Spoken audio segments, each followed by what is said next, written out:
Você já assistiu uma série e teve a sensação de que tinha alguma coisa estranha?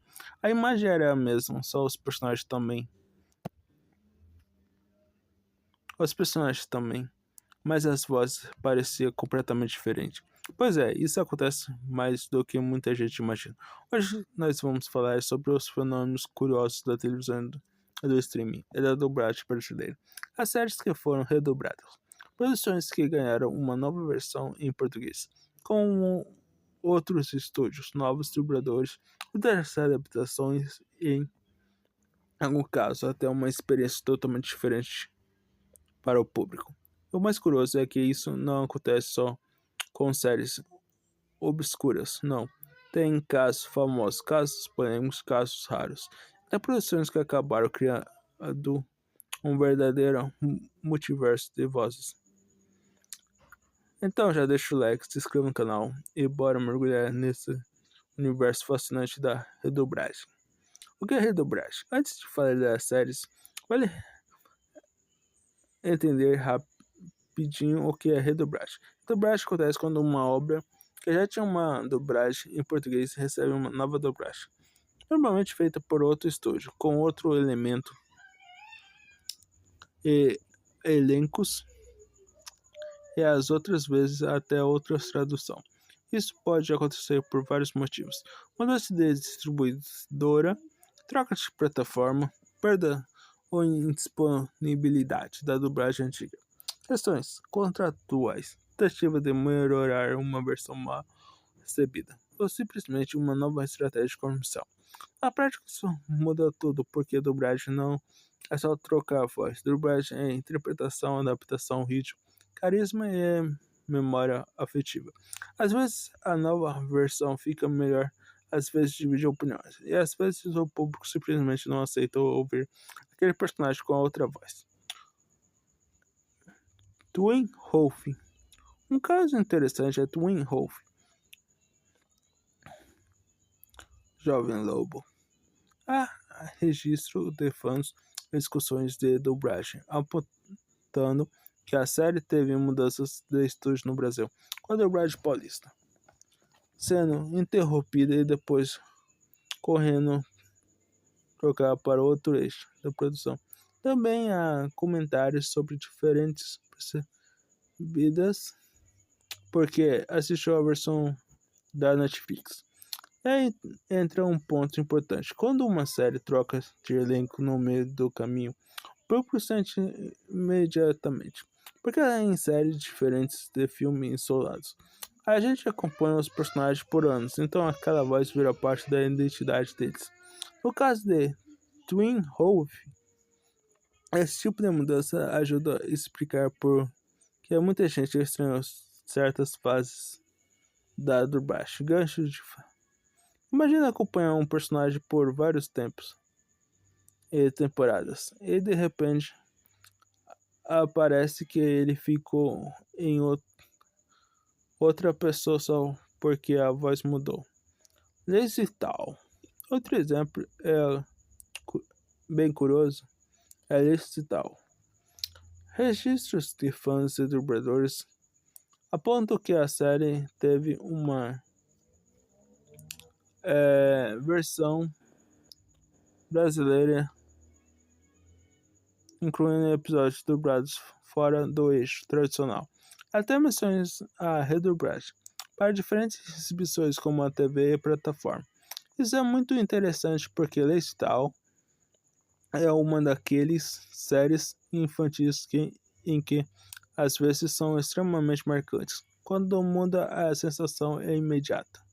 Em produções infantis isso pesa ainda mais porque o público associa fortemente a musicalidade da voz, os bordões e o tom mais dos personagens. A infância. Então, quando aparece uma nova dublagem, muita gente sente que não é a mesma coisa, mesmo sendo exatamente a mesma série. Arnold, Minha Família é uma Bagunça.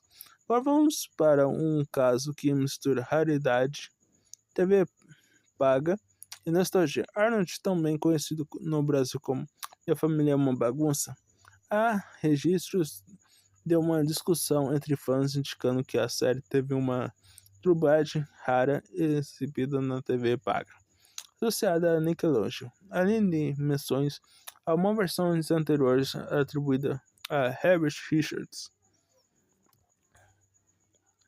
E observações de que só parte das temporadas teria sido dubladas em determinadas fases. Esse é o tipo de caso que mostra como a dublagem e a história da dublagem brasileira também passa por versões que quase viram relíquias. Tem obras que o público mais novo nem sabe que teve outra voz no passado.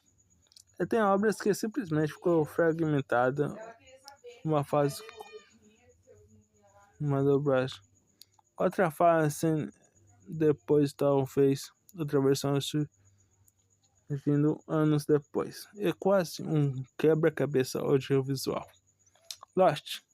Falando em séries gigantes, temos Lost. As discussões sobre a dublagem da série mostram que a versão brasileira virou um tema de debate entre fãs, com opiniões divergentes sobre a qualidade e escolha do elenco. Esse é outro detalhe importante. Nem toda redublagem acontece apenas porque a original sumiu. Às vezes o pobre público passa anos debatendo se aquela obra merecia uma nova chance, uma nova direção, uma nova adaptação. Eu acho é o tipo de série em que qualquer mudança pesa muito, porque o tom dramático, o suspense e a carga emocional depende demais da interpretação vocal. Então, numa série assim, uma simples troca de vozes pode alterar completamente a intensidade de uma cena. The Umbrella Academy. Um dos casos mais comentados dos últimos anos foi The Umbrella Academy. Quando a série estreou, há registros de que ela chegou com uma dublagem feita em Curitiba. Poucos depois, discussões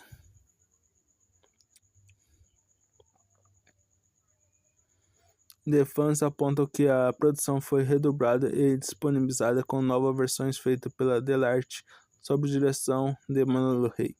Esse caso é perfeito para mostrar como a redobragem pode nascer da recepção do público, porque quando a primeira versão não agrada, a pressão online cresce e em alguns casos a plataforma ou a distribuidor decide substituir a dublagem por outra. Ou seja, a redublagem também pode ser uma espécie de correção de rota. E isso é impressionante porque mostra quanto a dublagem importante não é detalhe, é parte da obra. Supergirl. Também vale citar Supergirl. Há registros antigos de discussões apontando a exibição dobrada da série como trabalho ligado ao grupo Macias Lex, além de comentários posteriores comparando essa fase com trabalhos de outros momentos do estúdio. Esse tipo de caso é interessante porque às vezes não é só a voz que muda o acabamento da dublagem, a direção, o ritmo dos diálogos, até a forma como o público percebe o carisma do personagem. E em séries de super-heróis, isso pesa demais, porque o público costuma ser muito fiel à identidade vocal de cada personagem. Tuca King. O caso mais recente citado por fãs é Tuca King. Em discussões sobre a dublagem no Paramount, há menções de que a série teve troca de dublagem de Los Angeles para o Brasil, sendo usada como exemplo em debates sobre a qualidade dessas versões.